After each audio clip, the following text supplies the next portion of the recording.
Hello everyone, my name is Alice Oseman and I am the author, I'm the author and illustrator of, hold it the right way up, Heartstopper. And I'm here to make a video that I've wanted to make for quite a long time and people are always asking me to make, and I just think it would be a good thing to be out there in the world, so I don't have to explain myself over and over again.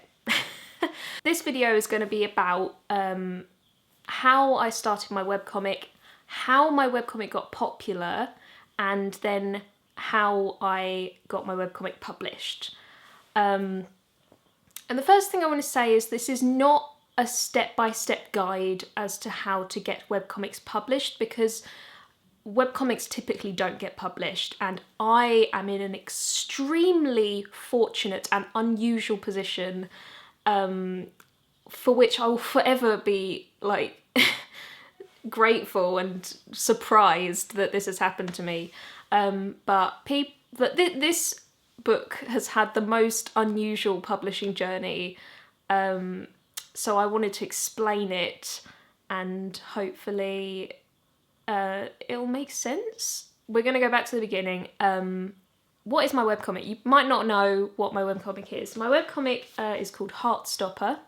It is a LGBT+ romance YA contemporary webcomic. So it's set at school. It's about a romance between these two boys, Charlie and Nick. The main story follows the relationship journey of Nick and Charlie, how they become friends, and then how they fall in love, basically. And these two characters are side characters from my first published novel, because I am also a published YA author. These are characters from Solitaire, which was published in 2014, and it's about Charlie's older sister. So this is sort of a spin-off, but sort of its own story too. And it follows Nick and Charlie, but there's also a big cast of characters, for example Charlie's older sister, Tori. We've also got Tara and Darcy, who are in a relationship and they're friends with Nick and Charlie. We've also got Charlie's friend Tao from school, and Elle, who is a trans girl and is Tao's biggest crush ever. And then there's various villains, of course. Oh, and we've got Alid, who is a character from my second novel, Radio Silence. He also appears in Heartstopper. Right, okay, now I've explained very badly a little bit about the comic. I want to just explain how I started the comic, why I started the comic, just that process of getting it started, basically. So I've been a reader of webcomics for years, long before I started Heartstopper. I love webcomics. I read loads. I can't remember the first webcomic I ever found, but I think it must have been something like The Less Than Epic Adventures of TJ and Amal, or something like Check Please, but I feel like Check Please was a bit later. But it was something like that, something that's been going for years and years. I got really into webcomics, and I've loved drawing my whole life. I've always loved drawing, particularly loved drawing the characters from my YA novels. And I've run a blog on Tumblr for a long time where I post my digital drawings of my characters. And I eventually got to the point where, you know, I had these two characters from Solitaire and I really wanted to tell their backstory, basically. But I didn't think I could do that in a novel. I just didn't think it would work in a fiction novel. And I really wanted to start a webcomic. So I was like, heck yeah, I'm going to start a webcomic and tell the story of Nick and Charlie. So I'd been planning to do it for quite a long time before I actually started preparing, which was in early 2016. I started compiling all my notes about the story. I'd made loads of notes already, and then I started to kind of experiment with the style, because after having read webcomics for many years, I'd gotten quite a strong idea of what sort of style I would need to draw it in to make it work.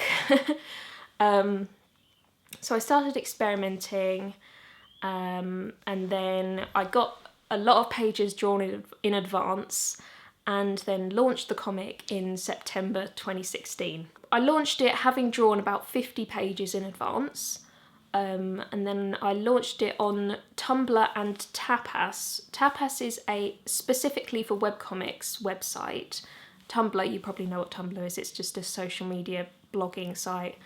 I wanted to upload on 2 platforms so kind of I could get, you know, as many people as possible could read it. They don't have to sign up to a new website or whatever. And at that time I stuck with 2 updates per month. Each update would be around, well, between 6 to 10 pages. And then I ended up increasing that in January 2017 to 3 updates a month of 6 to 10 pages. And then that's kind of how the comic began. So what I wanted to cover next was how the comic grew such a large audience, because as it stands, it's got, I think, something around, if you combine the number of subscribers from Tumblr and Tapas, it's got around 75,000 subscribers, which is insane. But I think I do sort of understand why that happened. Well, firstly, luck. Like, I'm going to be honest, getting things popular on the internet is so much to do with luck, and there's no formula that you can follow that is going to make your thing read by loads of people, and I think I got lucky. And I also started with a pre-existing audience. I was already a YA author. I already had people who knew who Nick and Charlie were. And so I didn't struggle to get a few readers at the start. I also think that what part of the success of the comic is to do with the speed at which I draw it, which is out of some people's control. Like, some webcomic artists draw the most beautiful, full colour shading comics, whereas I don't really get a lot of joy out of colouring, as in I hate it. So I draw my comic in a very, it's grayscale first of all, so I don't have to worry about colouring, and it's drawn in a very sketchy, quick style, because I personally prefer to get the story moving instead of spending hours and hours over one page. But that's not to say that that's wrong. I think spending hours and hours over one page can produce the most stunning comic. But for me, story is my priority, speed and pacing is my priority, and I think people found it quite easy to get invested in the story because it was very quick moving, and it wasn't like by the time there's a next update everyone's forgotten what's happened, basically. So I think that's covered sort of how I got to where I am now. So you may notice that I am holding 2 different copies of the book, which are slightly different. This is the self-published edition, my self-published edition that I fundraised on Kickstarter to produce and distribute. And this is the soon-to-be published edition by Hachette, or specifically Hodder, which is coming out on February 7th in the UK, Australia, South Africa, New Zealand and Ireland. So, Alice, why did you self-publish when your book was getting published? That's an interesting question. I did say this would be complicated. So first thing you probably know about webcomics is that they rarely get published. These are indie things, basically, produced by indie artists, don't really have the support of mainstream publishing or mainstream media. So in 2018, my goal was to produce a book of Heartstopper. That had been a big dream of mine for ages and ages. I didn't know whether I would ever be able to do it because it's not really something you're able to do unless you have a certain size of audience. But I was really lucky in that I had all these readers who loved the comic and who would be willing to buy it. So I decided to go for it. It took me ages I had to format the whole thing in InDesign. I had to teach myself to use InDesign. I had to design the cover and the spine and the back cover and the cover flaps, which are so nice. And I had to work out how I was going to fund this. And I figured the best option would be a Kickstarter, because that's what most webcomic artists use to raise money for physical editions. And I had a lot of trouble budgeting and working out how, like what the budget needed to be, because I'm so bad at finance and business.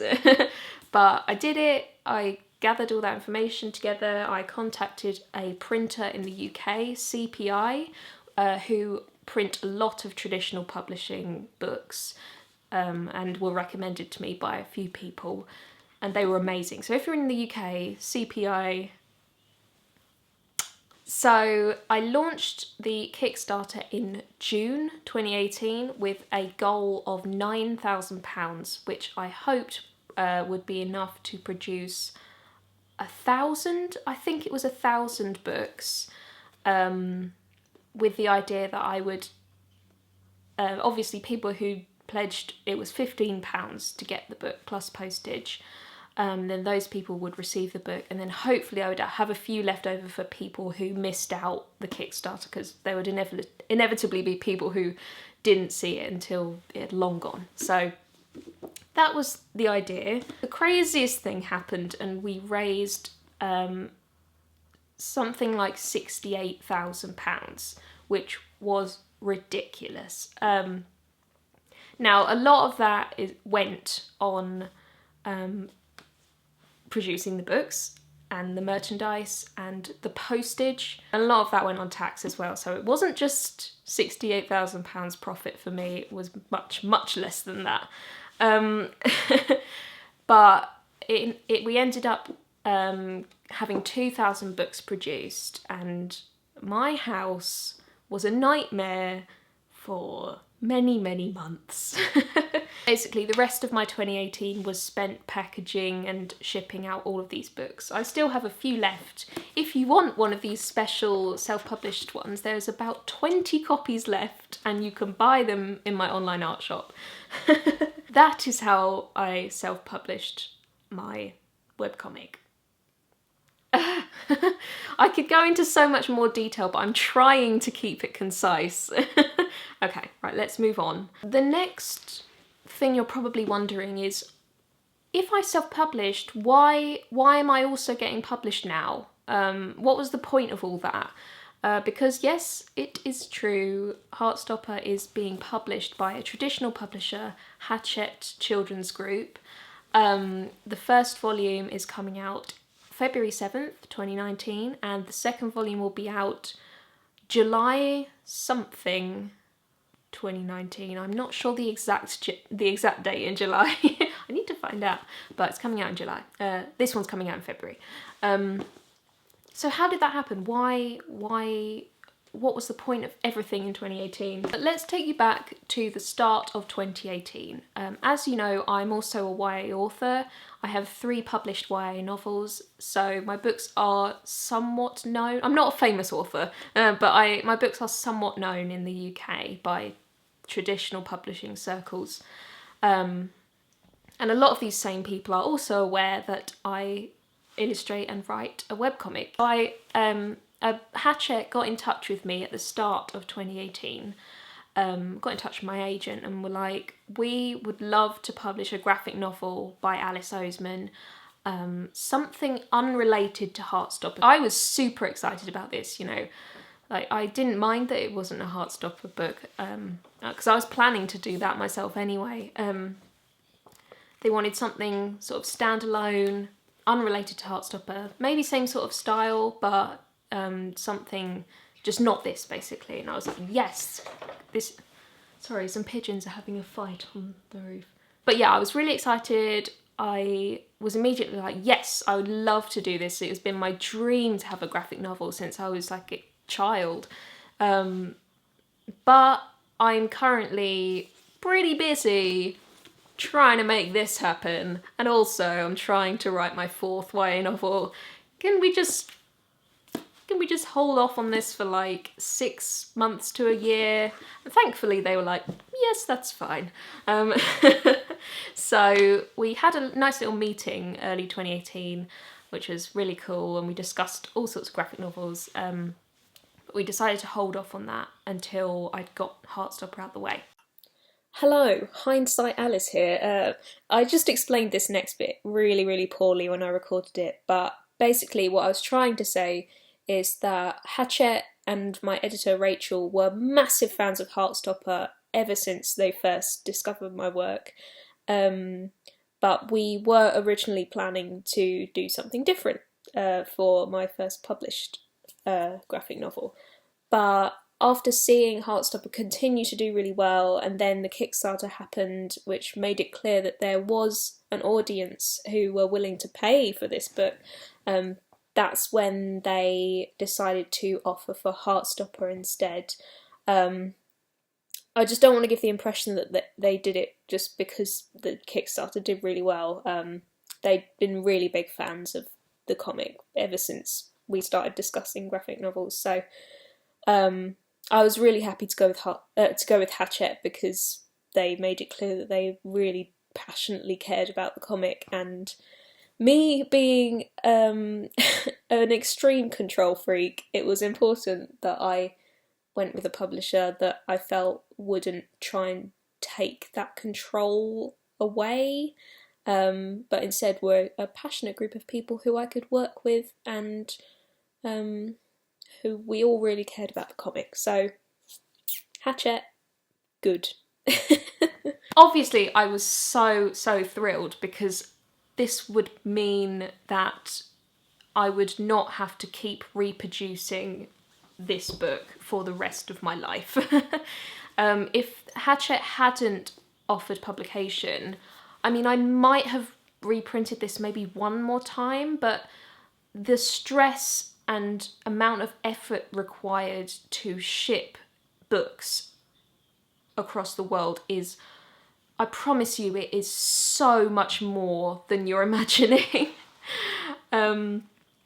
So I was really excited that once these had sold out, Heartstopper would still be available to anyone who wanted one. So obviously I was like, yes. And they offered for volume 2 as well, which is really cool. So there's going to be a 2nd volume of Heartstopper, which is amazing. Is there anything else I need to say? I think I've explained how Heartstopper got published now, and I just want to reiterate that I'm very aware that I am in an extremely privileged position. This doesn't happen to most people, and I'm so grateful. You know, I lucked out in that I was already a YA author. I don't think this would have happened if I wasn't already an existing author. And I was lucky that my comic grew in size so much so quickly. All of that contributed, along with pure luck. So yeah, I hope I've explained how it got published, and how lucky I am, basically. And how grateful I am to everyone who reads the comic, because it is entirely down to you that this even exists. Right, so the last thing I wanted to do is just for the people who are fans of the comic, who want to get the book, who maybe supported the Kickstarter or maybe you missed out, I just wanted to show you the small differences between the 2 books. Because I've got a lot of people saying, oh, I don't know which book I should buy, or is the published book different, and why is it different? I'm just going to take you through the small differences between these books. Okay, so let's rewind. This is the self-published edition. It is fully designed by me, printed by CPI.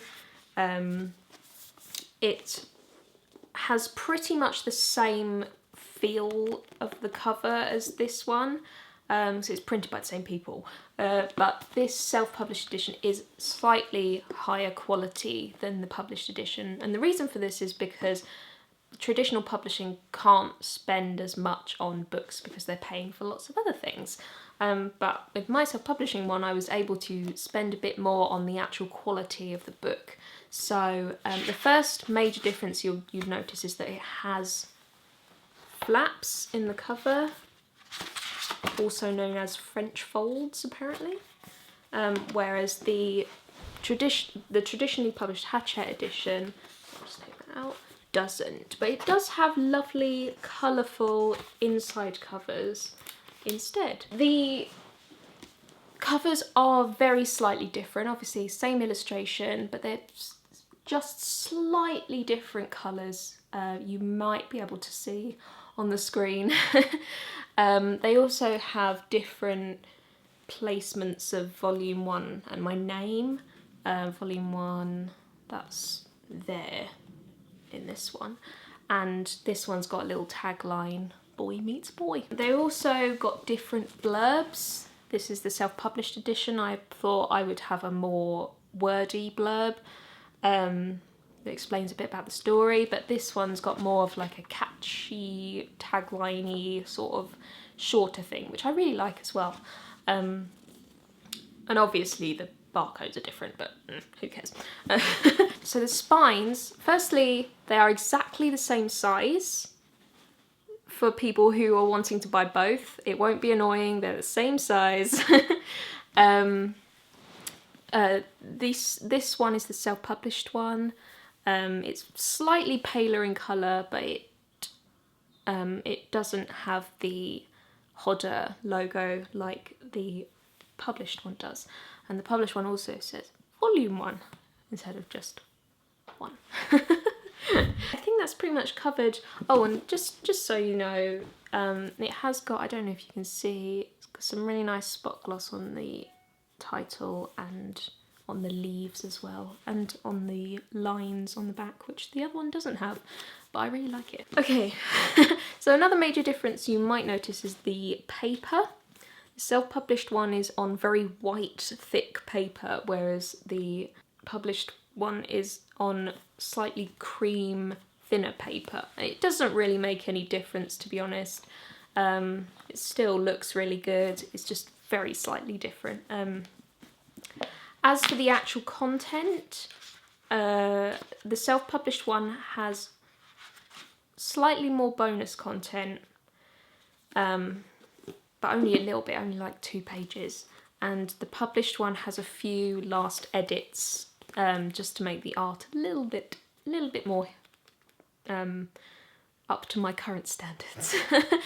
Just here and there, it's really not noticeable at all. But apart from that, they are extremely similar. And I'm so grateful that Hachette wanted to keep my design, basically, because I did wonder whether they'd be like, nope, we need a different cover, we need a different spine, everything needs to be different, and I'd be like, So I think that is all I have to tell you. I hope I've managed to explain everything okay in this video. It's a very odd thing to have happened. But if I haven't said it enough times in this video, I'm just so grateful and amazed that this has happened, and I hope there will be many more volumes in the future, because this comic genuinely means the world to me. I started it just for fun, and it brought me so much joy to create. Just thank you so much if you've read it.